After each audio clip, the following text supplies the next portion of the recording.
जनजातीय गौरव साल उत्सव और साथ ही भारत पर्व का नर्मदा के एकता नगर में भव्य प्रारंभ हुआ। भगवान बिरसा मुंडा की 150वीं जन्म जयंती मनाई जा रही है, जिसे लेकर जनजातीय गौरव साल को मनाते हुए भगवान बिरसा मुंडा के जीवन और योगदान के बारे में एक दिन के राष्ट्रीय परिसंवाद कार्यक्रम का आयोजन करवाया गया है, जिसका उद्घाटन एकता नगर में आज करवाया गया। दरअसल गुजरात सरकार के आदिजाति विकास राज्य मंत्री पीसी बरंडा की ओर से इस कार्यक्रम को शुरू करवाया गया। तब आपको बता दें कि आज राष्ट्रीय कक्षा के परिसंवाद के उद्घाटन के सत्र के दौरान अध्यापक और छात्र बड़ी तादाद में वहां पर मौजूद रहे, तो वहीं वहां पर कई एक्सपर्ट्स की मौजूदगी में विचार विमर्श भी किया गया।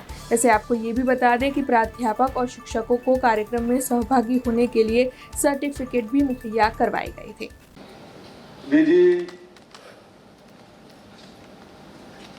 सरदार वल्लभभाई पटेल એમની 150મી જન્મ જયંતિ આપણે ઉજવી, એમને પણ નમન કરું છું। આજે ભગવાન બિરસા મુંડા જન્મ જયંતિના ભાગરૂપે અહીંયા કેવડિયા ખાતે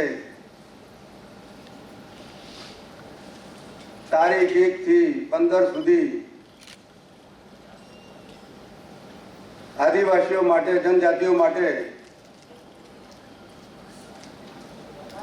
એક મોટું આયોજન કરવામાં આવ્યું છે। મને એવું લાગે છે કે આખા દેશના 12 કરોડ આદિવાસી ભાઈઓ અને બહેનો રહે, એમાં માનનીય પ્રધાનમંત્રીશ્રીએ 2021ની અંદર ઘોષણા કરી કે ભગવાન બિરસા મુંડાની જન્મ જયંતિ ધામધૂમથી ઉજવાય અને દર વર્ષે ઉજવાય, અને મારા જનજાતિ ભાઈઓ અને બહેનો એમની સંસ્કૃતિ જાળવણી કરે, વિકાસના પંથે જાય અને ક્યાંય બીજા સમાજોની સાથે પાછળ ના રહે, એના માટેની ઘોષણા કરી। हमसे जुड़े रहने के लिए हमारे YouTube चैनल को सब्सक्राइब करें और नई वीडियो की नोटिफिकेशन के लिए बेल आइकॉन को दबाएं।